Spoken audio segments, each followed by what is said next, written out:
Welcome to Pod Save the World. I'm Tommy Vietor. I'm Ben Rhodes. Do you feel like you're better than me? I do feel better than you. The Jets demolished the Patriots. Jets demolished the Patriots. The Mets are on the doorstep of a playoff spot. I didn't lean into this. Steve Cohen, the owner of the Mets, is a huge asshole. He's a terrible person. Yeah, but he's our asshole. Okay, I just want to make sure you but know he's that. he's like a right lashing back. Hurt people, Ben. Yeah. I'll take it. Like partisanship stops at the Diamond's Edge. The Diamond's Edge. Yeah. But yeah, we did handle the Patriots pretty easily, I have to say. You guys are quite good. We should just be Dodgers fans. Ohtani, I mean, there's a world angle there. I mean, Big time. Best player, like maybe ever. Like one of the best players in the history of baseball, Yeah. Shohei Ohtani. If you guys don't know, he just entered the 50-50 club, which means 50 home runs and 50 stolen bases. And normally he pitches. Yes. But he's not pitching this year because he's been injured. And he did it by going 6 for 6 with 10 RBIs and 3 home runs. It's like what the hell's going on? That's like video game stats. I saw those stats and I was like, oh, it was a doubleheader? I was like, no, it's all in one game. One game. Yeah, not a problem for him. What an absolute stud athlete. We won't talk about the gambling. We got a great show for you today, Ben. We're going to talk about the major escalation in the war between Israel and Hezbollah and why Israel keeps shutting down Al Jazeera's offices across the region. We're going to talk about President Biden's speech at the UN General Assembly and what UNGA's value even is these days, if there is any. We should just add, Tommy, Rhodes Map, the latest addition to the Pod Save the World YouTube channel.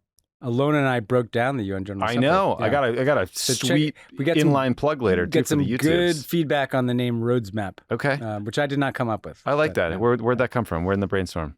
Is that an Alona special? There's Comedy Corner? no bad ideas in the brainstorm. Comedy Corner. Rhodes Map. I like that. Keeps turning out the hits. Yeah. Rhodes Map. The Oslo. Never mind. We're also going to talk about Zelensky's visit to the U.S., his victory plan, and his little swing state tour. Yeah, I like that. Get him on a bus. Get him hitting some doors. Yeah. Also his choice words for J.D. Vance. I like that Very even choice. more. Yeah. We're also going to get into a little more polling about national security. We enjoyed that last week so much. We got some more data for you guys. Another worrisome election in Germany, a political sea change in Sri Lanka, how Elon Musk ended up caving in Brazil, a super yacht full of classified information, fun report out of Albania that I know you're excited about. I'm very excited about this. And then more zoo fraud. And then, Ben, you did the interview today, this morning. What did you talk about? I talked to Kim Ghattas, who's a great journalist, a Lebanese journalist based in Beirut, writes for the Financial Times and the Atlantic and other publications. Kim talked about what is the mood like in Beirut and Lebanon generally, what precautions are people taking. We talked about Hezbollah, the role they play in Lebanese politics, and how they've been dealt a blow by Israel's recent operations, but also kind of where is this going? Yeah. Why is Israel doing this? But, she called out, I think, some things we don't see in our media, which is what Israeli ministers are saying about like annexing southern Lebanon and all Lebanese being Hezbollah. I mean, that was the education minister, right? Said all Lebanese are the same as Hezbollah. Worrying echoes of the early Gaza days. And so it's a very sobering, but very good interview. People should check it out. She's a real deal expert in the region. Real deal. She's the real deal. Definitely worth listening to. I'm excited to hear that. Well, let's start in Lebanon because it's just a huge story right now. So the fighting has escalated. I saw this AP report. It's like, is it a full-blown war? It's like, what are you talking about? Of course it is. How many bombs have to go off before it's a war? Yeah. There were hundreds of airstrikes this week. The airstrikes in southern Lebanon by Israel killed more than 550 people, according to Lebanon's health ministry, and injured more than 1,600. This was the deadliest day of fighting between Israel and Hezbollah since the 2006 war, which no one would dispute was a major conflict. The Israeli strikes come shortly after the very high-profile pager and walkie-talkie sabotage attacks that we talked about last week. Those were the operations by Israeli intelligence on Hezbollah operatives. The IDF says now they are hitting Hezbollah infrastructure, leadership, weapons depots, like stockpiles of rockets, other military targets. On Tuesday, the IDF said they killed a senior Hezbollah commander. Last week, an airstrike in Beirut reportedly took out a bunch of senior commanders in Hezbollah's most elite fighter unit, the Radwan Commando Unit. That's the unit that's trained to do a lot of cross-border operations into Israel. That said, a lot of these strikes are in major population centers and have also killed civilians, including children. You're going to hear much more about this situation on the ground from Ben and Kim in Beirut. But Ben, it feels like this is the beginning of something bigger. I mean, you got Israeli Prime Minister Bibi Netanyahu telling people in southern Lebanon to evacuate north. He's saying things like, we're preparing for the next phase of the conflict. I assume that could include a ground operation. Axios reported that Israeli and Western intelligence officials believe that Hezbollah has asked Iran to respond directly to Israel. Luckily, that hasn't happened yet. But the Pentagon has already announced they are sending what was described as a small number of additional U.S. troops to the region, on top of, I think, 40,000 who are already there, a couple aircraft carriers, like serious hardware. And so, Ben, with the caveat that Israel and Hezbollah have been trading rocket attacks for the better part of the year. In fact, I think Israel says Hezbollah has launched 900 rocket and drone attacks into Israel since October 7th of last year. It seems like, is it fair to say that this broader, Biden international effort to avoid escalation has just completely failed at this point? Yeah, Tommy, but by any measure, this has been a total failure of U.S. policy, including, what they were saying publicly, urging de-escalation and avoiding precisely this outcome. It's come to pass, and the U.S. just appears to be a completely passive actor. The fact that we're sending aircraft carriers and once again and surging to protect our own troops, so let's keep in mind what the sequence is. We urge Israel to not escalate a conflict in Lebanon because we know that it could lead to kind of regional war. Israel completely ignores the United States, escalates without even telling us they're doing it. And so what? We rush military assets to protect our own people against what our allies doing over our objections. It's just a bizarro world of feckless policy, And constant escalation. Killing Hamas leaders in Tehran, this walkie-talkie and pager assassination, the increased airstrikes. It's a series of things, as you just pointed out. Yeah, and again, if we're not willing to use any leverage on the Israeli government, and the Israeli government is willing to completely ignore every single thing that we tell them as the U.S. government, what are we doing here, guys? Right. I don't know what else to say. Now, in terms of the dynamics on the ground, Israel is dealing huge blows to Hezbollah. That is, there's no question about that.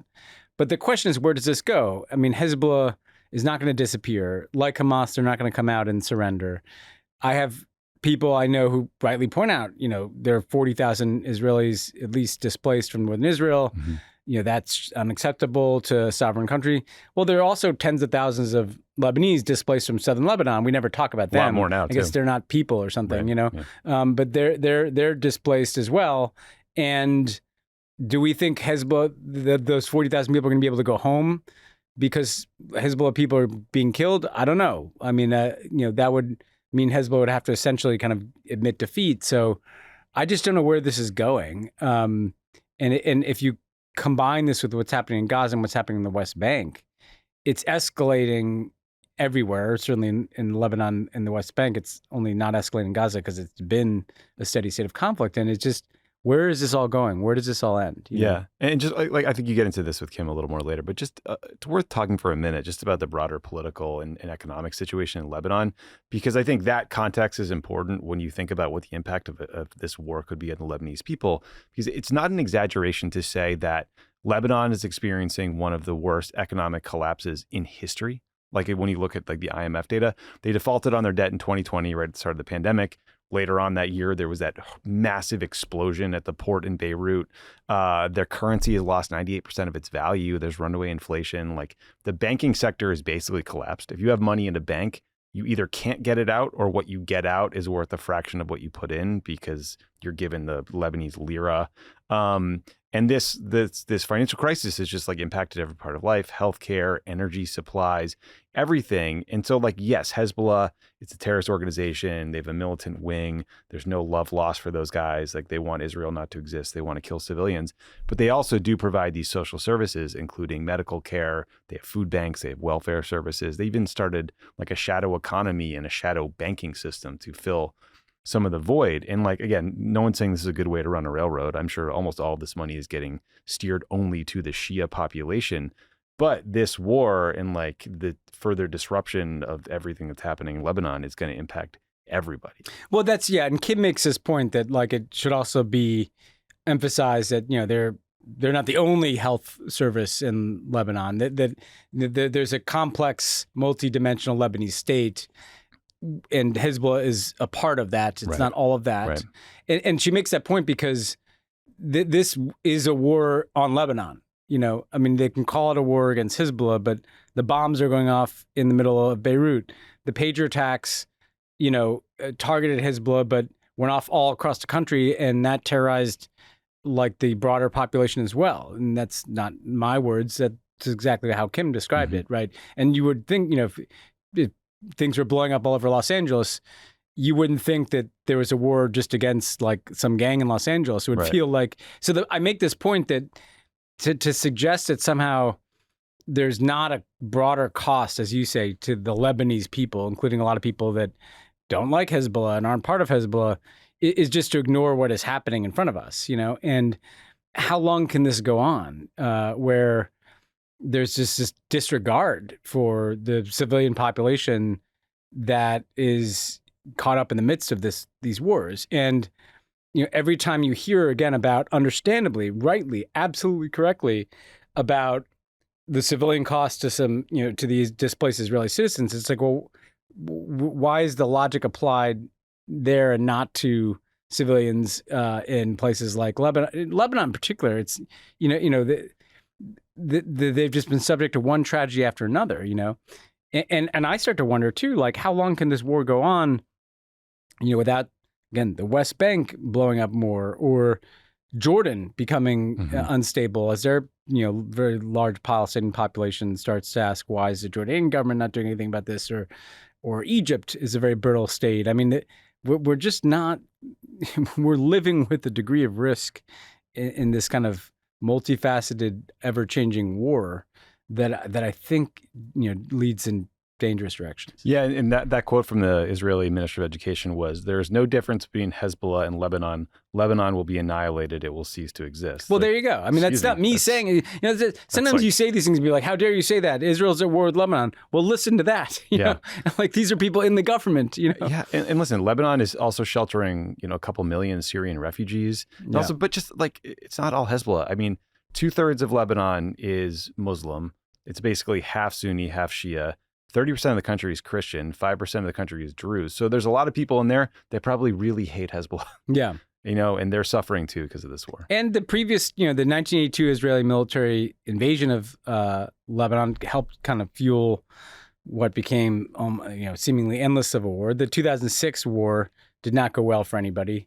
Like these wars, again, you can degrade Hezbollah's capability, you can kill a bunch of their leaders, but they don't solve the problem. I mean, I don't know how many times we have to learn this. Yeah. Another thing we just want to flag, you mentioned the West Bank earlier, Ben. So on Sunday, the IDF raided and shut down the office of Al Jazeera in the West Bank.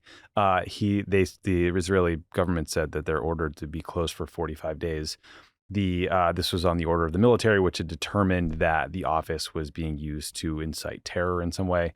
We should note that Al Jazeera operates in part of the West Bank referred to as Area A, which is supposed to be under full Palestinian control. So this is a pretty surprising move by the Israelis. Back in May, the Israeli government passed a law that allowed the government to shut down foreign media outlets that are deemed a national security threat. The shutdowns are supposed to last 44 days, but they can be renewed, and they have been renewed. But after this law passed, Israeli authorities quickly moved on. It's called the Al Jazeera law in Israel, and they moved to shut down Al Jazeera's offices in East Jerusalem. So, I think, the world is losing a major source of reporting on Gaza, the West Bank, the conflict generally. And also, it's important to note, just for context, that Israel all but bans international journalists from entering the Gaza Strip to cover it there. If you get in, you're pre-approved or with a minder, you're escorted around with some like IDF unit. So I don't know, Ben, when Vladimir Putin or Viktor Orban or Nicolas Maduro does stuff like this, the response is pretty unequivocal. I tried to look around. I didn't read every State Department briefing, but I've not heard as much from the U.S. on this one. No, and there's no credible reason. They talk about incitement. Al Jazeera, they may not like their editorial line, but they're a journalistic entity that's been reporting on what's going on there. We've seen journalists killed in the West Bank, including Shireen Ebadi, an American journalist for Al Jazeera. But your point is the right one about Gaza. Like if there's a commitment to the freedom of the press, and B, if there's not, war crimes being committed, why are we almost a year into this war and no journalist is allowed to just go report in Gaza, not even allowed to go in there, and they're shutting down media outlets in the West Bank. If you don't want people to see what's going on, it's a pretty good indication that there's something that should be reported on, but it's getting increasingly difficult to actually get on the ground in these places. Yeah. Well, unfortunately, I don't think this will be the last time we're talking about this. But let's turn to UNGA, Ben, because unfortunately for all New Yorkers, leaders and delegations from over 150 countries are in New York for the UN General Assembly. Zelensky and Biden, I think, both already spoke today. Netanyahu is scheduled to speak later, although he delayed his trip, I think, at one point because of this Hezbollah operation. So I'm not sure what his deal is. But either way, it's going to be a showcase of every conflict and rift and crisis happening in the world, as well as the inability for the UN to fix them. Even the UN Secretary General has admitted that the UN Security Council has been a failure and has done nothing to stop the wars in Gaza, Sudan, and Ukraine. So in terms of just like the UN itself, Ben, heading into UNGA this year, the US proposed adding 2 new permanent seats for African countries and a non-permanent seat for small island developing nations. So that's sort of an interesting attempt at reforming the institution. Although I did see that our ambassador, Linda Thomas Greenfield, said that the U.S. opposes giving those African countries veto power because the veto is what makes the UN Security Council so dysfunctional. So we'll see if this proposal goes anywhere. Biden's speech, as you know better than anyone, and as UNGA speeches often do, it's tour of the region. Yes, you're talking tour about de horizon. You're talking about a lot of stuff briefly, but so he hit on Ukraine, Gaza, Hezbollah, a lot of different stuff. But there was also kind of a personal element that was interesting from Biden about his own sort of political fortune and changes lately. Let's hear a clip. Being president has been the honor of my life. There's so much more I want to get done. As much as I love the job, I love my country more. I decided after 50 years of public service, it's time for a new generation of leadership to take my nation forward. My fellow leaders, let us never forget, some things are more important than staying in power. It's your people.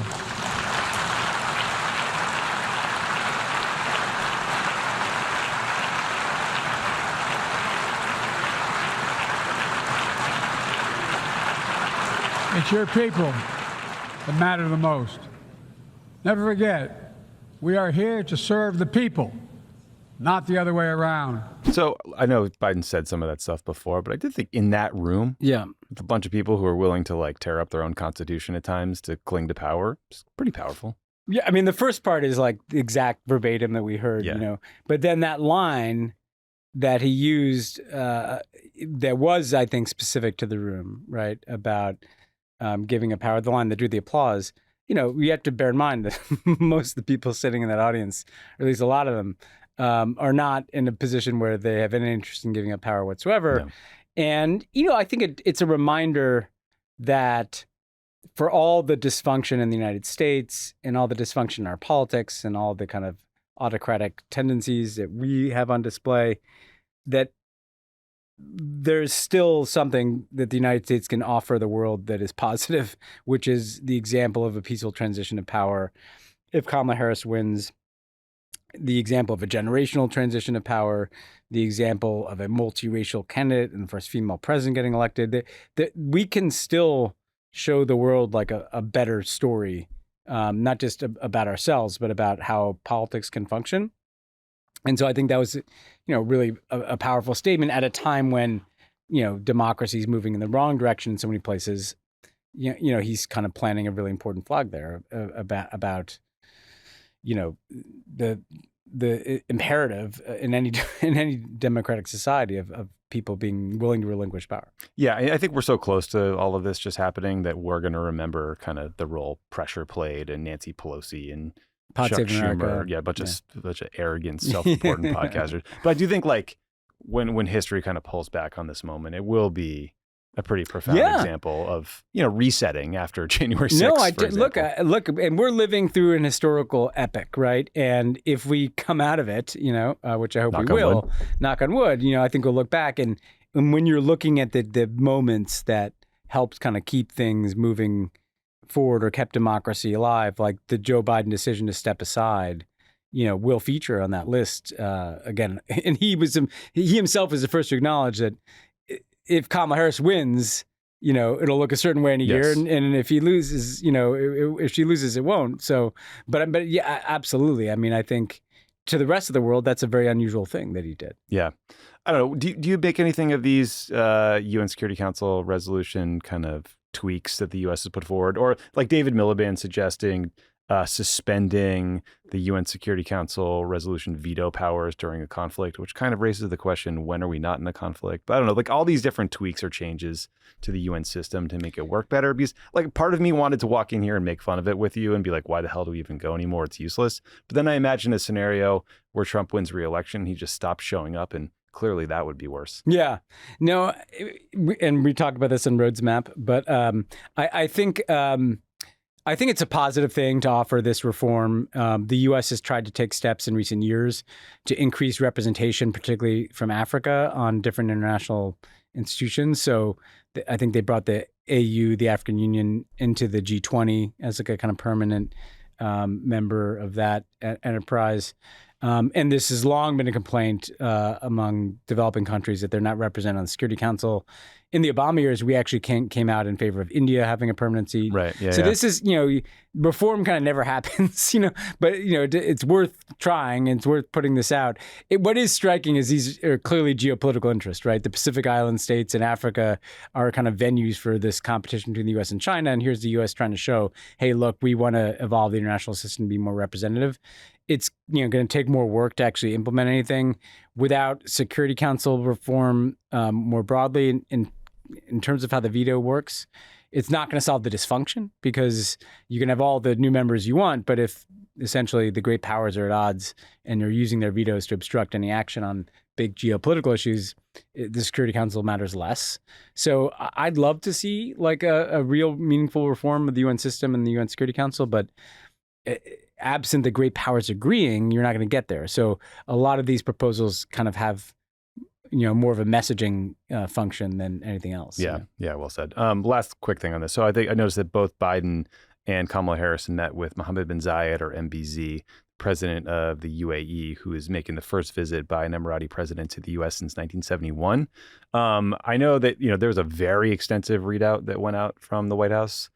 Thank you, NSC team, for all that good stuff. But Sudan was mentioned. I hope they pushed him really fucking hard about stopping weapons sales to the RSF, the paramilitary force in Sudan that is one half of the civil war that's leading to the worst famine on the globe right now. I saw there was a great letter from 5 Democrats, Pramila Jayapal, Barbara Lee, Sarah Jacobs, Ilhan Omar, and Dan Kildee, calling on Biden to raise the support of the RSF by the UAE, but let's just hope it came up. I'm sure it came up. I mean, the question is like, how hard this was pushed. And I have to say, like, I genuinely don't understand why the UAE is so compelled to be doing this. I just don't. I mean, either. I'm sure that they have some kind of corrupt interest there. There's oil in Sudan, or there's relationships that they built up with the RSF and Yemen and places like that. But there's a reputational cost to the UAE. I mean, this is not this is now like widely known, this support for the RSF and how it's contributing to the crisis. And so part of the message has to be, this is in your interest. Your interest is not to kind of be seen as this kind of supporter of this pariah militia committing genocidal acts of violence in Sudan. Hopefully that message gets through and we can see a shift. Yeah. Do you want to get a table at Cafe Milano? Yeah. Well, because you're not going to be welcome in official Washington. I don't know. They'll always get the table at Cafe Milano. They'll buy the whole restaurant. Yeah. Also, Ben, so we mentioned before Zelensky's in the U.S. He says he's bringing a victory plan. He's not going to talk about the specifics of it publicly until he's discussed it with Biden. But he did sort of get asked about this in an ABC interview that aired on Monday. Here's a clip from that. Your victory plan, does it include, and I know you don't want to get into details until you talk to leaders, but negotiating with Russia, and how can you trust someone? It's not about negotiating with Russia. No, it's about, like I said, it's a bridge to diplomatic way how to stop the war. The bridge is the plan of victory or victorious plan. It's a strengthening of Ukrainian army and Ukrainian people. Only in the strong position we can push Putin to stop the war, diplomatic way. So I'm guessing it'll have a bunch of the previous asks, like we want to hit, use Western weapons to hit targets in Russia, ongoing military support over some like 10-year horizon or something, a pathway into the EU, pathway into NATO. Zelensky also is going to brief members of Congress and the Harris and Trump campaigns on the plan. The Trump meeting will be fun after Zelensky took a big whack at J.D. Vance in the New Yorker. He's also, I think he already spoke to the UN General Assembly. But Ben, what really caught my eye about Zelensky's visit was he took a trip to Scranton, Pennsylvania, to visit an ammunition factory that makes 155 millimeter artillery shells. Those shells are used in the howitzer artillery system that's been critical for the Ukrainian military to help, fight back against the Russians. Zelensky took a 90-minute tour along with Governor Josh Shapiro and Senator Bob Casey. No press was allowed, but they released a video of Shapiro and Zelensky like signing some shell casings afterwards and thanking workers. Here's a brief clip. You said that 400 people work here, but I wanted very much to come here and to thank you. 400 people saved millions of Ukrainians. Because of the result of your work, I'm very thankful, just from ordinary Ukrainians to you. And what can I say? Thank you so much. You helped us to survive against Putin invasion. What do you think on this swing state tour? Like savvy, strange, too cute? Like I can't really decide. I love the swing state like tour. it? Yeah, I love it. I mean, Get him on a bus? Yeah, get him on the bus tour. I will say, first on the victory plan, Zelensky is clearly trying to set up a kind of a situation in which they know they may not reclaim every inch of territory, but there's a kind of psychological victory that can be won, and it clearly does involve escalation against Russia, letting them use those longer range weapons and just kind of getting a sense of an advantage that they want to be in a stronger position heading into some negotiations, and they want to come out of it stronger because of security assurances, because of EU membership and things like this. So he's making a bit of a turn, but it's still very much on Ukraine's terms, which, you'd expect from him. I think on Pennsylvania, look, he's doing a couple things. One, separate from the election, just highlighting the fact that the money that is appropriated by Congress in these supplemental bills for Ukraine, like genuinely goes to support jobs in the U.S. That's a smart message, 3 cheers for the military-industrial complex. Yeah, I know. All of a sudden, a bunch of liberals, are like cheering the military-industrial complex. Artillery shells. Yeah, get some Raytheon factories open, Howitzer. And then, like, on the swing state piece and the shot he took at J.D. Vance, we called him like a radical. Do you want me to read a quote? Yeah. Let Mr. Vance read up on the history of the Second World War, when a country was forced to give part of its territory to one particular person, Zelensky said. What did that man do? Was he appeased, or did he deal a devastating blow to the continent of Europe, to many nations broadly, and to the Jewish nation in particular? Let him do some reading. Yeah. That's a shot. Yeah. He could have added that he, one of us looks better with a beard, than the other. It might have well said, comma, you dumb fuck. You asshole. You could have added like a couch joke but he was so savage, But the reality is that, like, if you're Zelensky, like, this guy ran out of fucks, like, a long time ago. And so there's, what's he doing in swing states? Well, you know what? He's helping his country. I know, I kind of like it. Like, I kind of like it. It's like, why not? And he's not like endorsing Kamala Harris. He's not like he's doing, message events. Well, it kind of is, I guess. He was nice to Trump in this interview. He was nice to Trump in the interview too. But I don't know. Like, I think his thought with Trump is, look, first of all, Trump may like him more for taking the shot at J.D. Vance. You know what I mean? Like Trump kind of respects. Yeah. Seriously, like, I think that's true. Trump respects kind of strong men who, like, say, ominous, like, threatening things about people. And so I actually don't think that Vance thing hurts him with Trump. And I think Zelensky's view is probably like, you know what? I clearly prefer the Democrats to win. My thumb's on the scale a little bit in that direction. And if Trump wins, I'm just going to have to deal with it. And I'll try to deal with it in my own kind of strongman Ukrainian way.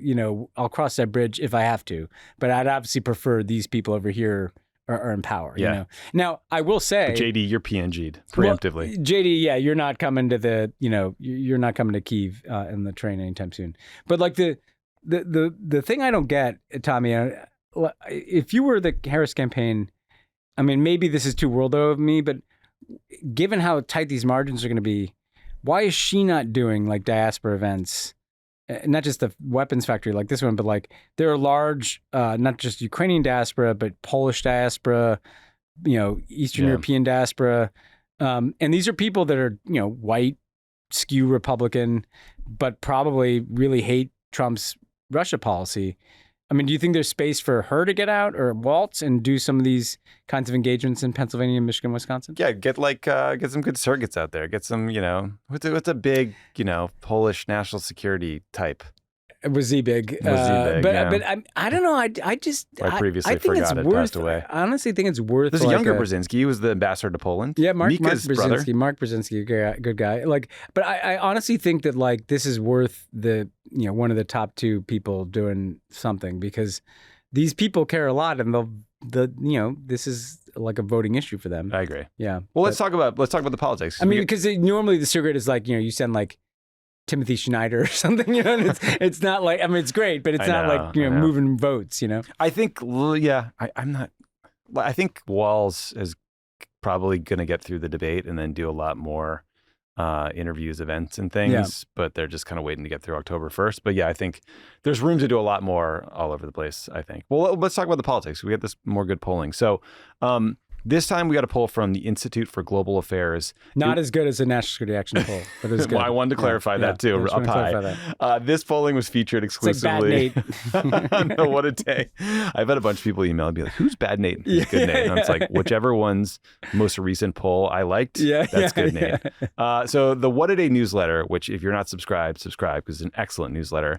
They had this exclusively on Monday. But basically this organization, Institute for Global Affairs, polled about 2,000 Americans on foreign policy issues. They did some subsamples where they dug into Rust Belt, swing states, etc. But big picture, on Israel and Gaza, Ben, majorities of both Democrats and independents think the U.S. should either end support for Israel's war effort or make that support conditional on a ceasefire. Good to know. 42% of Republicans think the U.S. should support Israel unconditionally, but for Democrats, that number drops to 8%. On just sort of a national level, Harris is viewed as stronger than Trump on improving Washington's reputation on the world stage, being a strong leader, and avoiding sending American troops into unnecessary conflicts, but only barely on that last one or last two. But Trump does better on who's more likely to reform immigration and the wars in Gaza and Ukraine and respond effectively to attack on Taiwan. You'll like this, Ben. 66% of Democrats and 45% of Republicans think the U.S. should normalize relations with Cuba. All right, here we go. Just get Florida out of this conversation. Democrats say their top foreign policy issues are climate change. Republicans say their top issue singular, is immigration. I would personally argue that neither of those issues is just a purely foreign policy, but kind of interesting that it popped. 2/3 of voters want to see NATO and the U.S. push for a negotiated settlement of the war in Ukraine. 58% of Harris supporters think the U.S. should maintain or increase the number of U.S. troops overseas, while 58% of Trump supporters would like to see a decrease in the number of troops abroad. So bombarding you with stats there. Lots more interesting stuff, though. I do think there's a few warning signs for Democrats in there, stuff we talk about a lot, like Ukraine, threats to democracy internationally were rated very low on the list of priorities people said they cared about. But I don't know, anything jump out at you in this survey? I mean, I think what jumps out in all these surveys in a way is the kind of tribal identity politics that we see in every issue has kind of completely crept into foreign policy, right? Mm-hmm. So, immigration is a right-wing issue and climate change is this. And if you want to fight climate change, you also want to help Ukraine. These are things that didn't used to correlate, right. But the kind of sorting that's taken place is kind of replicated on foreign policy. And so that, I think, stands out. I think, the gap between public opinion on issues like Israel and Cuba and politicians kind of just continues to be glaring. And that's, I think, in part because interest groups are, more powerful than public opinion on those issues. Really? Still in Cuba? Who is pushing for that? Well, is it just Florida politics? It's just and it's the number of members of Congress who care about it. The anti-Cuban hardliners care a lot, So Marco Rubio is he's gonna grind the Senate to a halt over it or something, Right. And other people need to care more about changing it. And the same thing is true of Israel policy. So that but that uncomfortable gap between public opinion and policy is clear. And then the last thing I'd say, and Tommy, I know what you think about this, is that the ending the war in Ukraine and Gaza being an advantage for Trump is I get why. Trump would end the war faster in Ukraine by essentially cutting them off. And but I think that should be more worrying to Democrats. This idea that we're kind of the permanent war military industrial complex globalization party. Like, me too, man.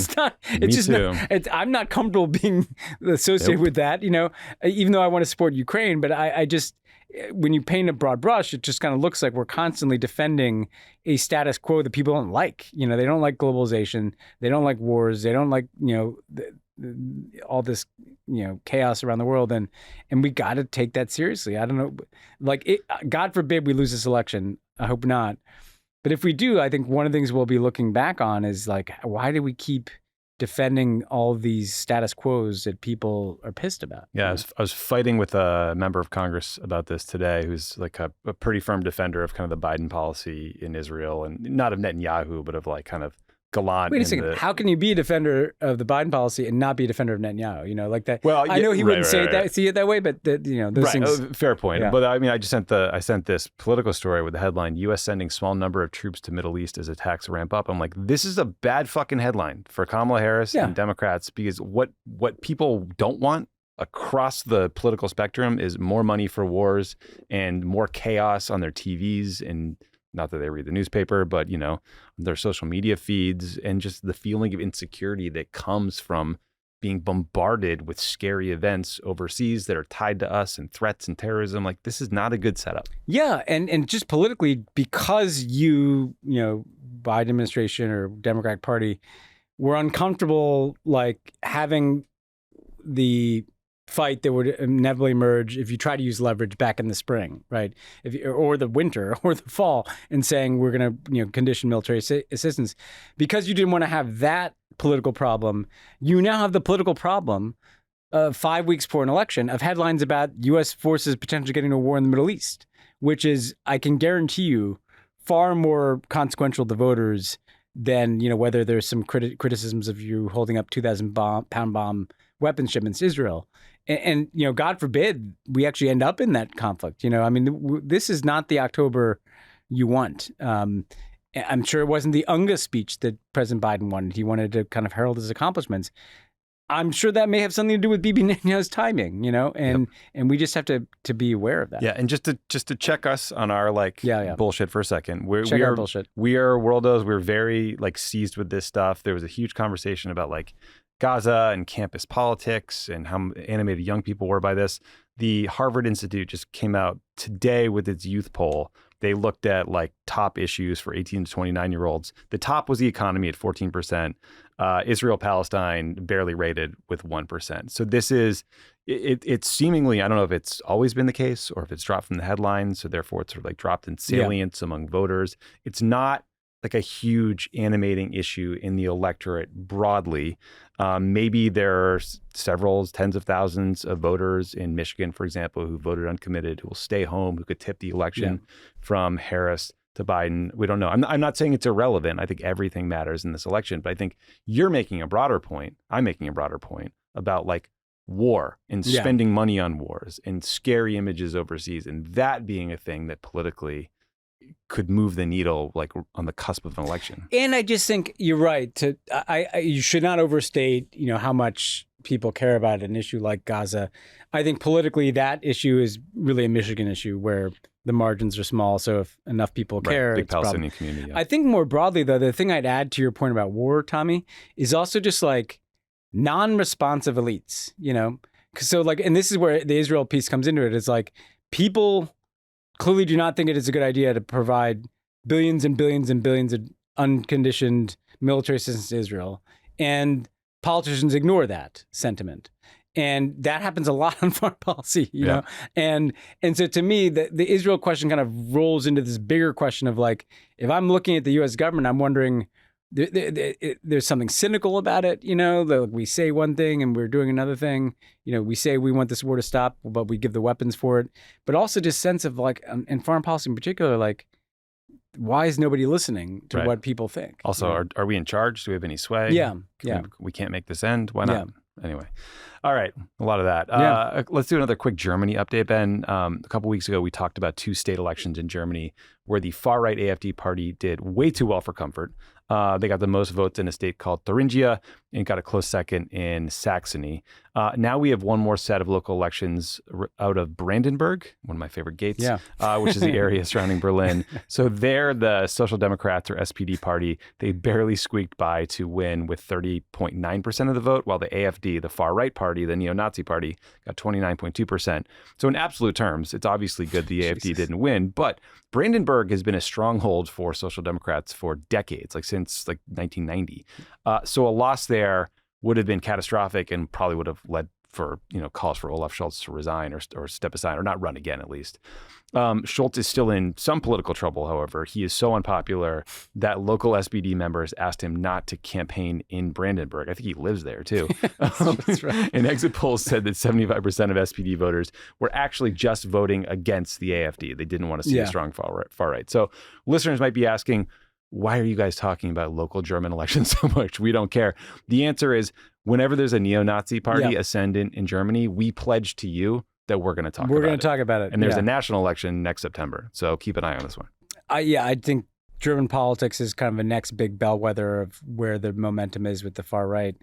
And clearly, there's, at a minimum, this level of performance by the AfD is going to make every coalition formation difficult at the state level, at the federal level after the next election. It bears watching. It remains concerning. As you pointed out last week, too, the AfD is not even some reconstructed far-right party. They're not even doing the kind of like Giorgia Meloni, look at us, we're more centrist now. This is not good. Bad news. The New Yorker had a good piece last week. It was titled "The Complicated Rise of the Right in Germany's Left Behind Places." It was very good if you want more. All right, Ben, now we're going to turn to a country where the pronunciations are going to tax me. I think listeners of this show know. I've been most excited for this segment all day. I think we're going to have to promise to do cuts because we can't go this long. But I just want you all to know that I am equal opportunity when it comes to just failing to pronounce words. It could be English, it can be Spanish, it could be Sri Lankan. I'm just bad at it. So here's what you need to know. Three main contenders. Ben's looking at me like enjoying this. So there's 38 presidential candidates. They duked it out in the election over the weekend. The Marxist candidate, Anura Kumara Dissanayake, came out on top in the second round with about 56% of the vote. His next closest opponent, who is the son of the former president, actually got 44%. This is a big shakeup in Sri Lankan politics, which has been, kind of run by the old guard for a lot of its history. Turnout was very high. They had 80% turnout. Yeah. AKD, so we're going to call him AKD to just spare me here. Yeah. So he's represents the leftist National People's Power Coalition, of which his party, JVP, is the largest member. JVP has this kind of interesting violent history. They were involved in failed uprisings in the 70s and 80s, and he's been the leader of the party for 10 years, ran for president in 2019, but just got 3% of the vote back then. But as a lot has changed since 2019, Ben, I remember loving this story with you when in 2022, when a bunch of protesters stormed the presidential palace and they were just like swimming in the swimming pool, having a blast, doing backflips. Yes. That was simpler times. Those are simpler days, simpler pronunciations. However, it was a serious story. It was in response to a devastating economic crisis, but these guys, they took it into their own hands. At the time, the president fled the country, resigned, installed somebody who was the last incumbent, and was just wildly unpopular because of a bunch of steps they had to take to deal with the IMF giving them a huge bailout. Yeah. Anyway, Ben, what do you think? I think you did a great job with those names. I know nothing about Sri Lankan politics, and I'm doing my best. Well, look, what we know is, so first of all, you had a extended period of time that was dominated by the civil war there, right? And ultimately the crushing of the Tamil insurgency. And then you had this kind of autocratic turn after that, the essentially an effort to kind of set up a bit of a single party state. Then you had this kind of swing to democracy. Then you had this kind of chaos. What I take away as a casual observer of Sri Lankan politics is, it's interesting to see this kind of move to the populist left, right? And it actually is something healthy about that. It's less about just the kind of internal dynamic and strong men politics. This is about anti-corruption, about inequality, about feeling like you've been getting screwed over. by corrupt politicians and international financial institutions. And what's interesting to me about this is, if you look in the region, right, in Bangladesh, we've talked about similar kind of anger at political elites that were out of touch and they were not responsive and were running kind of patronage schemes. There does seem to be, we've talked a lot about this kind of swing to the right, ethno-nationalist right, as a kind of defining trend of this time. You're seeing, like, in different places, this kind of movement to kind of more populist anti-corruption left, which, from Far my left, vantage too. point, yeah. In Germany and France. Sometimes you can go a little yeah. far to the left, but I don't know. So that to me is bears some watching, just because we've seen that now in a number of places, including in South Asia, and both Bangladesh and Sri Lanka. But yeah, hope it works out for our friends over there. That's why they're paying the big bucks, folks. That was a good analysis. All right, let's turn back to Brazil, Ben. A couple weeks ago, we talked about Twitter, now X, but I refuse to call it that, getting shut down in Brazil after Elon Musk refused to comply with a Supreme Court judge's order to shut down a bunch of accounts spreading misinformation, or in some cases, I think that this judge just didn't like. The fight got messy. They dragged Elon's satellite internet company Starlink into the mix, and we're starting to penalize them. Elon made a big show of how he was fighting this, and he was a free speech warrior and a hero and this and that. But in the end, he caved, as we would expect. So Twitter has now complied with Brazilian authorities by blocking the accounts that they were asked to block, paying some fines. They had to name an official representative for Twitter in Brazil. But Twitter addicts in Brazil can't get their fix quite yet. There was a court order issued Saturday that says Twitter has 5 days to provide even more legal documents to the court. But I think clearly Elon wants to get people back on there, because I think Blue Sky and Tumblr both have reported massive growth after Twitter went dark in Brazil. But Ben, big picture, this conversation is so annoying because obviously free speech is very important. And I have a ton of respect for people that fight for it, especially in countries where there's risk to your body or legally or whatever. And there's also, I think, a pretty compelling argument that this judge in Brazil was a little out of control and just kind of demanding accounts that were mean to him get blocked, even by lawmakers and things. But I just think Elon is so full of shit on this that it's hard to take it seriously, because we know in places where he has business interests, he's happy to comply with the law. He says so publicly. He China, did it. India. Yeah. He's he flew to China and had a love fest with, Xi Jinping. Yeah. He's got factories there. So not a lot of free speech there. Second largest shareholder at Twitter is a Saudi prince. I forgot that. It's just deeply annoying. First of all, I mean, just a side comment. What was that? Do you remember when Elon bought Twitter and all the resistance liberals started going to some new platform? It was pre-Threads. What was that called? Blue Sky? No, it was something else. Spoutable? It was just, anyway, because I was wondering if people were doing that in Brazil.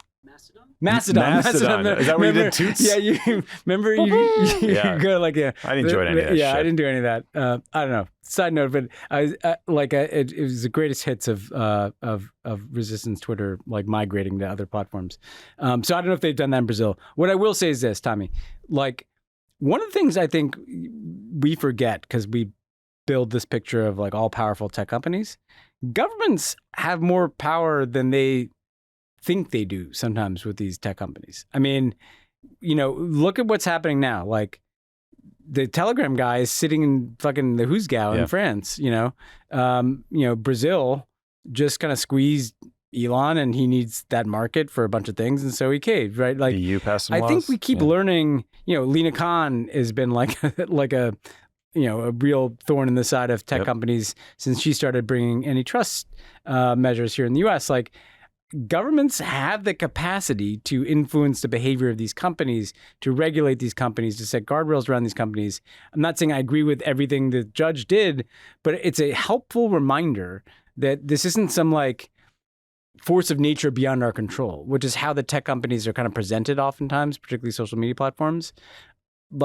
There is a space for government to begin to claw back some capacity to regulate these platforms, hopefully for the public good and not just for some political interest. And I think we're seeing that correction beginning to happen. Even the threat of regulation can get action. I mean, Instagram, I think a week ago, just took a bunch of steps to make teenagers' accounts on the platform much more private, private by default, to make it harder to message them, to give parents more access to information about who your kids are talking to, like things they obviously should have done years and years ago, given the like very well-known harm that's been caused by tons of creeps basically, either exploiting kids that they met on social media, like through Instagram, through DM, or all these like sextortion schemes that you're hearing about where basically like gangs or criminal organizations encourage kids to send them nude photos and then like extort them with them. And it's led to like suicides and just all kinds of manners of harm. So yes, governments absolutely have more power than they at times let on. I mean, it's half our Congress who just gets bought off by these interests. But. Well, and part of that was a bunch of state attorney generals bringing suit against Meta for this issue of teen harm on Instagram. And just one more example, like it was years ago, but Germany started really going after content moderation on Facebook. Lo and behold, it became like the place where they had like the most per capita content moderators. Like governments can compel action here. They just have to actually act. Yep, absolutely. A couple more quick things. So just one weird story, Ben. So listeners might remember this story from last month where there was this luxury yacht off the coast of Sicily. It sank in a freak storm. It was like the water spout, I think. 7 people died, including a British CEO named Mike Lynch. Italian prosecutors were already investigating whether criminal negligence led to the high death toll. But according to CNN, what is also complicating this investigation is suspicion that the yacht might also contain some sort of waterproof safe that includes hard drives that have on them highly sensitive data connected with Western intelligence services, including classified information, passwords, and other sensitive data. So in this past, this guy, Mike Lynch, he had a cybersecurity company, and he worked with the Brits, with U.S. intelligence and other sort of Western companies. And on top of that, apparently his business partner, this guy named Stephen Chamberlain, died the same day the boat sank after getting hit by a car a couple of days earlier. I guess there's no evidence that the two events were connected, but like... Other than every spy movie I've ever seen. I was going to say, I've never heard a thing that's going to breed more conspiracy theories in my life than this story. Yeah, or breed like a bunch of FX shows. Really good limited series. Yeah, really good limited series. Yeah. No, I mean, that's the half glass full. Yeah, no, this stage, you're right. It bears watching because there'd be both conspiracy theories, but also potential real world ramifications. But it does seem like a good plot for a limited series. And then I know you really want to talk about religious tolerance in Albania. I'm just saying we may be heading towards the world's newest state. And smallest, right? Yes. Albania has this proposal to create a microstate within its capital of Tirana for a Sufi Muslim sect that is focused on tolerance, all good things. I like everything I've read about this. I mean, if you're looking for potential locales, Tommy, to move to in the event of a Trump victory, we could be broadcasting, from inside the microstate carved out of Tirana. Now, what do you think what's the goal here? Who pitched this? So this seems to be the brainchild of the Prime Minister of Albania, longtime leader of Albania, Edi Rama, who is, among other things, also like a well-known artist, you know? So he's kind of a conceptual artist, so... Like a sculptor? Yeah, various forms. I mean, I'm not saying I'm a collector. Okay. I'm just saying I'm familiar with his oeuvre. His vibe. Got it. And there's this history of this sect led by a guy named Baba Mundi. Great name. I hope I got that right. And I think, the idea was that the Albanian state had kind of taken their lands over the years and worse times. Now things are good. And we also believe this microstate, kind of a mini Vatican, could be an exemplar for the brand of tolerance and, religious, acceptance.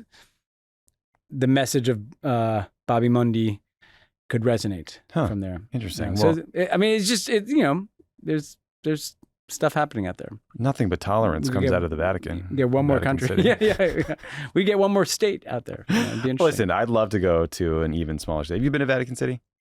I have. It's pretty cool. Yeah, it's very cool. Did we do an Obama trip there? That might have been after. We did an Obama trip there, and then the Obama trip was very weird.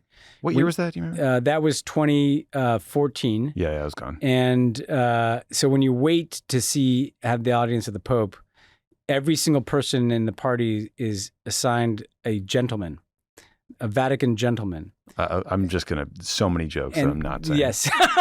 And these are people that are kind of elites in kind of Catholic Roman society. My gentleman was a lawyer. And they just stand next to you and make small talk the entire time you're waiting there. Like that's kind of their role. They're all dressed up. Do they have research on you? Is there like a file where they know what your but interests they're are? super chill Italian guys Like that you just speed can't dating? talk to. Yeah. What are your interests? So that was very strange, but interesting. And then I went back there, when we completed the Cuban normalization. Oh, yeah. And it's weird. Yeah, you go through these walls and suddenly you're like in a different sovereign territory. It's cool. One funny thing about being the Pope is I think everyone who visits you brings you something.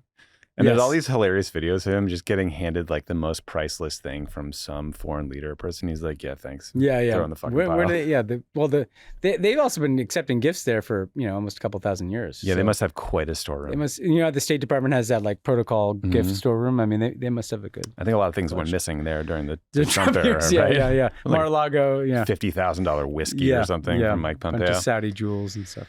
Huh, funny. Last story, Ben. I regret to inform you that Chinese zoos are once again painting the animals.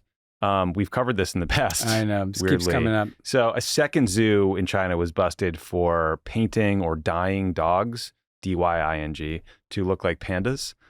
They gave them like the cute little black eyes, the black ears, the white little midsection. But this, if you look at the video, there's someone put it on TikTok. It's not even remotely believable, but it unraveled because there's one clip where there's this one panda with his little paws forward and he's panting like a dog. And then another cute little dog like kind of trots into the frame, wagging its fluffy little tail. And it's just so clearly not a panda. It's a chow chow that somebody just adorably painted. I mean, first thought is like, imagine if you're a kid and you're going and, kids know pandas, right? They want, you got to be able to see through the dog thing. And second, is it time to start questioning whether this is all this discussion of America being in decline? I don't know, man. Over there, they're painting pandas in the zoos. Like, I don't know what's going on in China. But Xi Jinping maybe, like, this should factor into like this instability index in China. Yeah. The degree of painted pandas. Also, I did some extensive research on this, which by that I mean I searched once on Twitter, and I found a video of a real giant panda from this week named Ding Ding attacking this zookeeper at a different zoo and like going hard at this woman. She'd like fight this thing off. It's a big ass panda. Yeah, no, these are not. I mean, we used to see them all chill, like sleeping. I mean, I wouldn't want one of those things to come after me. No. Yeah, they'll come at you. Not even a little bit. Is Lizette? Are you on the Stillwater yet? What's Stillwater? You got to watch the show. It's Apple TV Plus. It's a panda named Stillwater. Who it's clearly like one of these shows that Apple made to like appeal to like their Chinese like audience as well, but it's this kind of, these kids live next door to this kind of wise kind of Zen panda, and when they have problems they go over and see the panda and he kind of tells them a story and works it out for them, and then they like do Tai Chi and drink tea and make Chinese delicacies. That sounds great. It's a very lovely panda. We're still just totally in Miss Rachel. I'm hoping to get her into Bluey or even Peppa or something that's like a little more interesting for me. When you hit the... I love Miss Rachel, no offense. Yeah, but I love her. I'm just saying, like, Thank God for her. It felt good at the beginning with that, in kind of Sesame Street content. That's all great. The Bluey Stillwater era was a good one in my household. Okay. Yeah. All right. I look forward to that. Ben, before we go to break, I got a great show for you for when this is over, for the listeners when this is over. Empire City.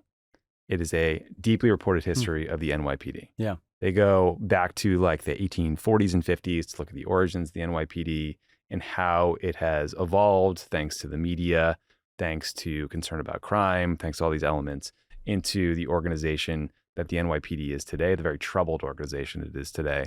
But also how the NYPD like kind of developed the systems and structures that led to a lot of the challenges in policing that we've seen explode in our political discourse the last few years.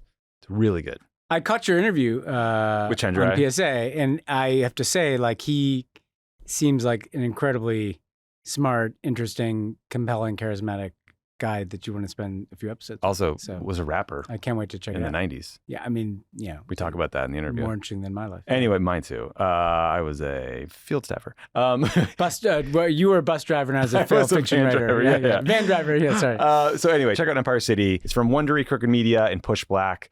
You can find Empire City wherever you get your podcasts, and you can binge all episodes early and ad-free by joining Wondery Plus in the Wondery app or on Apple Podcasts. Also, we're a month out basically from Election Day. This is your reminder to, one, register to vote. Yep. Tell your friends to register to vote, make a plan to vote, volunteer if you have not, but also maybe grab a copy of Democracy or Else to get you through the home stretch.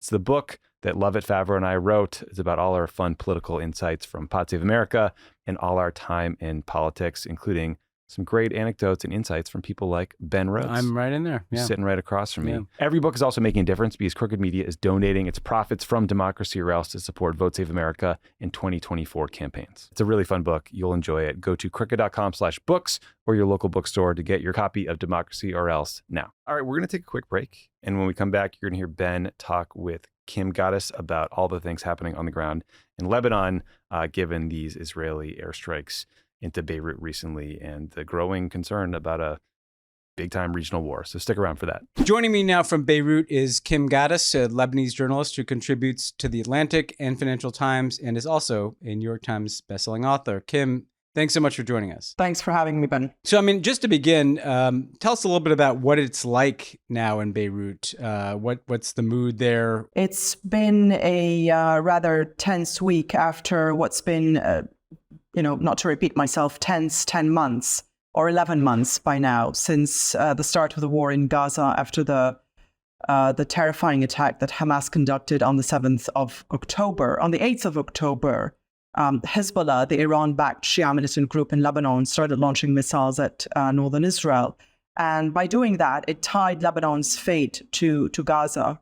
And it has since been demanding a ceasefire in Gaza in order to stop launching rockets at northern Israel. We've had 11 months of a war of attrition, a slow simmer between the Israelis and Hezbollah. But last week, things shifted gears quite dramatically.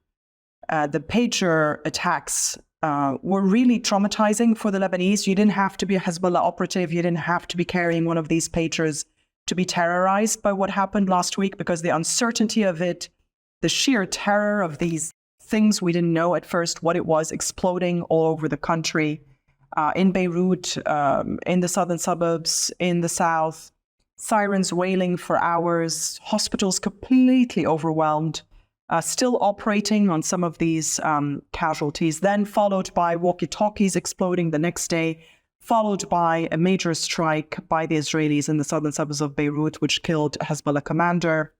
And since Monday, a devastating air campaign by the Israelis. They say that it's targeted, but 500 people have already died. And that's a lot in one day. That's, almost half of how many people died during the last war between Hezbollah and Israel in 2006. So the Lebanese are living on edge because they don't know what's next. We are in uncharted territory. They don't know what's next, and they've been watching Gaza for 11 months now, wondering whether that's their fate now. I mean, that makes complete sense. Are people taking precautions now in the expectation that this will continue escalating? Are there any things that can be done to kind of prepare, putting Hezbollah aside, just among the people, to prepare for what may be coming? So some people have decided they can't take it and have left the country. Not that many, actually. Some people are coming back. I have a friend who runs a business. She has 50 employees here. Her husband and children actually live in Europe, and she commutes back and forth. And she came back because she needs to be there for her team. It's very personal. These decisions are very personal. Some people left Beirut because they're worried about a massive air campaign against Beirut, as happened in 2006 and, of course, 1982, the Israeli invasion. And people in southern Lebanon, we've had several waves of exodus from the south because the headlines are mostly about Israelis who've had to leave northern Israel, but 80,000 Lebanese have had to leave southern Lebanon over the last 11 months. And now, since Monday, thousands and thousands of them have been flooding out of the south into other parts of Lebanon, looking for safety, looking for shelter, being welcomed in schools, people's homes. How else do you prepare? I don't really know, Ben. You know, I grew up in Lebanon during the Civil War. Mm-hmm. I remember a little bit the Israeli invasion of 1982. I was very, very young, but we had to leave Beirut as well. I remember hunkering in the back of my mother's car with one of my sisters, driving in the dark of night out of the city. I lived through 2006 as a reporter. I covered that war. And you try to rationalize, you stock up on a few things, water, cash, make sure your passport is handy. But you also try to carry on your normal life as much as you can until it's on your doorstep. And I was discussing that with a friend this evening. Are we in denial? Should we leave the city? Because we simply don't know what's going to happen. And by the time it's at your doorstep, it's too late. And that's how you sink into war, and suddenly you can become a refugee. Yes, well, that's quite harrowing. I mean, how are people getting information? We've seen these reports of the IDF texting people. Netanyahu's given a message to try to reach Lebanese. How is the Lebanese government communicating? And what do people make of the information that is coming their way? So, like everybody, people are very connected here. Social media, Twitter, Instagram, very good reporters, very good media, very good newspapers, partisan sometimes, but generally good, accurate, fast information. We don't have a president. We don't have a cabinet. We have a caretaker cabinet. They're doing the best they can, but they're also blamed for leading us into this situation. The Minister of Health has done an incredible job over the last week, because their responsibility, and all the hospitals, their first priority is treating the injured, and that has to remain possible for hospitals in Lebanon. When the injured come to your door and the wounded, you treat them. You don't actually ask too many questions, because that's just the duty of care of a hospital. And now he's having to deal with a wave of refugee and 500 killed in one day. He's been a caretaker minister for a few years now. There's no end in sight for this political crisis. And as you mentioned, yes, there are these messages coming from Israel, automated phone calls, which freaked out a lot of people. The mother of a friend of mine received one.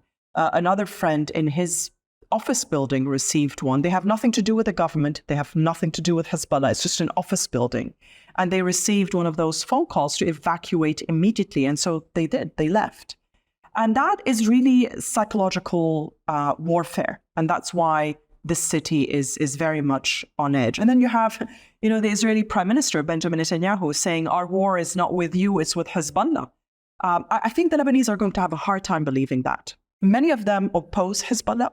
There are a lot of opponents of Hezbollah in the political realm of life and civilian amongst, just general people. Hezbollah doesn't have a lot of political support, but the Lebanese are not going to believe the Israeli prime minister when he says we're coming after Hezbollah, not Lebanon. And one thing, just so our listeners understand, Hezbollah has this kind of reputation, in the U.S. and the West as a terrorist organization opposed to Israel, but it's also deeply embedded in the Lebanese state. It's embedded in Lebanese society, Lebanese ministries. Talk a little bit about how Hezbollah fits into the complex puzzle that is Lebanon. It's a political party with ministers in the government, with members of parliament. It's a militant group armed to the teeth, backed by Iran. And so it has now very much dual allegiance, if you will. It benefits from the system in Lebanon. It operates within that system. But I want to choose my words very carefully. It is not the system, because I know how these quotes that then get, picked up by somebody somewhere and say, oh, well, all of Lebanon is Hezbollah. And before we know it, every hospital is Hezbollah as well. It is not. It is not ingrained, embedded in all of society. It is a strong political, militant player in Lebanon, which has a support base within the Shia community. Some of it is absolute ideological willing support, and some of it, I have no doubt, is also coerced. And they're armed to the teeth. So it's also very hard to really stand up to them. And people have.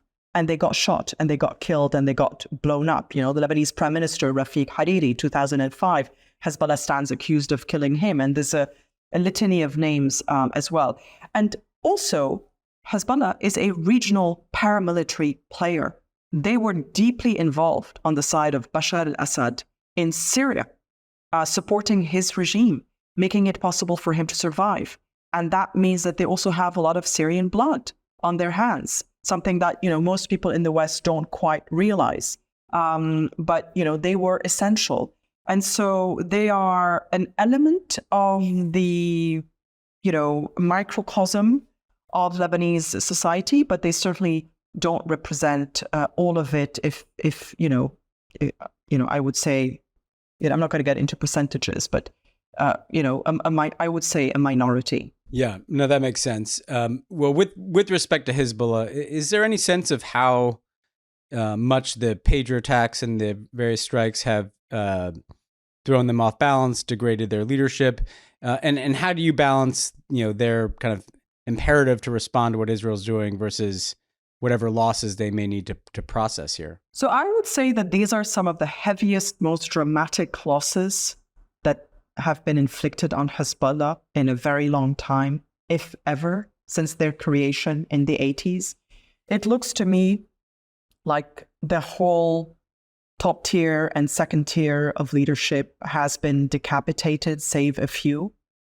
The pager attacks, and that has been done over the last 10 months, you know, this sort of constant assassinations by Israel of these commanders in the field, and now more high-ranking assassinations with these more recent strikes. And then the pager attacks, you know, I can imagine that any organization that suddenly loses its means to communicate, even temporarily, will face some chaos and some difficulty regrouping. So I think there's no doubt that they're on the back foot, that their strategy isn't working. Their strategy lies in tatters. They thought that they could just, you know, maintain this war of attrition and uphold the flag of Palestine without endangering Lebanon, because they actually don't want an all-out war with Israel. Neither does their patron, Iran. But I think they're finding out that their strategy, that they miscalculated, that they misread Israel, that Israel was actually willing to escalate, to try to take them out at whatever cost. And we'll see what cost that will be for the Lebanese. I would say that they're currently in chaos, that they have been decapitated at the leadership level, that can be dangerous because you decapitate the leadership, and then the man at the top, Hassan Nasrallah, might have some trouble organizing the younger level, more inexperienced guys who might not follow orders, want revenge for the losses that they've sustained, their colleagues, etc. We have to remember they are, to some extent, whether we like them or not, rational actors. So you have to understand their analysis. They're going to want revenge as well. How exactly they do it, and whether they still have the capacity today or whether they need to regroup, I do think that they will try to still strike some, destructive blows on Israel. I mean, looking at Israel, you've obviously been an analyst of this for many years. Part of what is so worrying to me is that even if Hezbollah's on the back foot, they're not going to be eliminated. And so Israel appears to be escalating and achieving a bunch of tactical goals, but to what end? You know, I mean, it's not unlike Gaza in a way, in the sense that it's hard to see what the end game is. I mean, what do you make of Israel's intentions here in taking these steps now? And where do you think they might be going? Very hard to say, Ben, because they are saying that they want to escalate so that they can de-escalate. They want to escalate so that Hezbollah raises the white flag. Hezbollah is not going to admit defeat. I mean, Hamas hasn't admitted defeat 11 months into this war, right? And so, again, we have to understand the rationale of these actors. Hezbollah has lost a lot of its aura of invincibility. Its base is afraid. I mean, Hezbollah can't protect them. They're refugees now. They're being blown up. Their pagers exploding everywhere. And it looks like there isn't much help coming. It doesn't sound to me at the moment like the cavalry is coming, because today in New York, the Iranian president and foreign minister indicated that they were ready to negotiate with the United States about the nuclear file. So that's the context in which Hezbollah operates. And in addition, we heard the Iranian president say that Hezbollah cannot take on Israel on its own.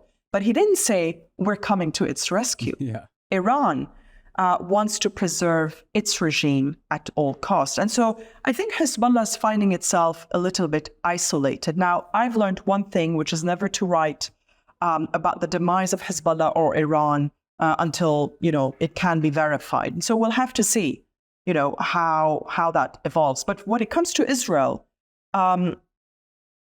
we've been waking up in Beirut for 11 months now with one minister or another, one settler leader or another calling for the annihilation of Beirut, of Lebanon, calling us all Hezbollah, talking about annexation of southern Lebanon. Just now, random people, but that add to the echo chamber, tweeting about, once we, expel all the Shias from southern Lebanon, the Christians can decide whether they want to be part of Israel or not, and otherwise they can leave too.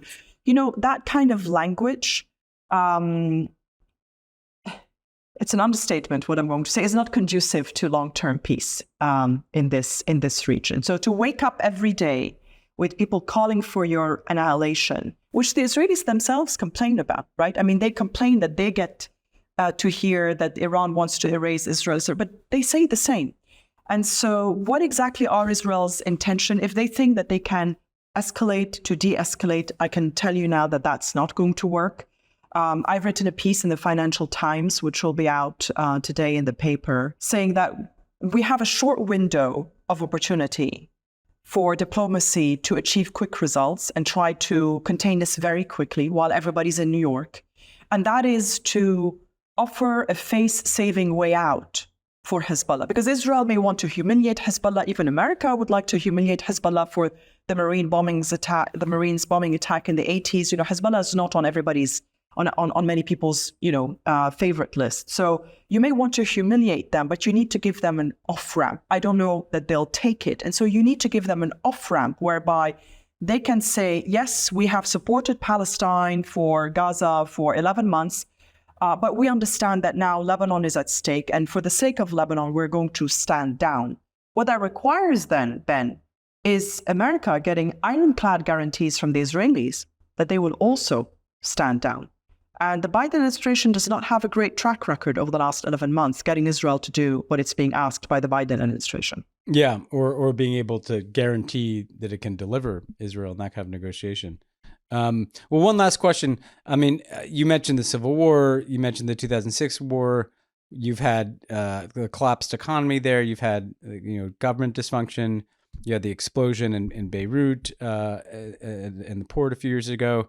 How does this moment fit into that context? I mean, is this just a resilient people that are dealing with yet another crisis, or does this feel somehow different? Can I swear on the podcast? Yes, we swear all the time. Okay. Yeah. So I just thought I'd check. So we're not very fond of the word resilience in this country anymore because people are exhausted.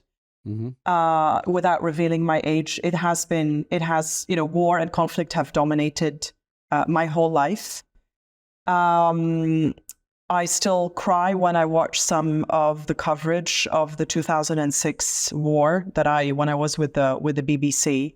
But there is something about this country. It really should be in utter chaos and complete sort of, disarray, with gangs roaming the streets and people locked up at night behind, metal bars for fear of, robberies, etc. But civil order has somehow remained a constant in this country. I feel safer walking on the streets of Beirut, except for Israeli shelling now, but safer walking on the streets of Beirut than I would on the streets of New York at night. the sense of community remains strong despite everything. And that's how this country somehow continues to function. And I have a friend who has visited, has covered rather as a journalist, all sorts of war-torn countries, Somalia, Bosnia, Sarajevo, you name it, she's covered it. And she came to Lebanon for the first time in 2015 after a wave of bomb attacks and assassinations. And she was just surprised. She said, wow, this is the most normal, fucked up country I've ever been to. And I think that really sums it up. We're always looking for the next solution, the next way to adapt. And as I said at the beginning of our conversation, we keep things going for as long as we can. The downside of that, I have found, is that we don't necessarily fix things. We paper over, we put Band-Aids. And as long as we can still be with our family, be with our friends, go to Sunday lunch, go to the mountains at the weekend, enjoy the sunshine, we're willing to, let go of all the things that aren't working. But people are also exhausted. The port explosion was incredibly traumatic. It's imprinted in all our DNA. And now we're going through war again. And of course, we went through COVID. But I always say Lebanon is always a playground, never a player. And so a lot of regional conflicts are settled here. A lot of what is wrong in the region explodes here.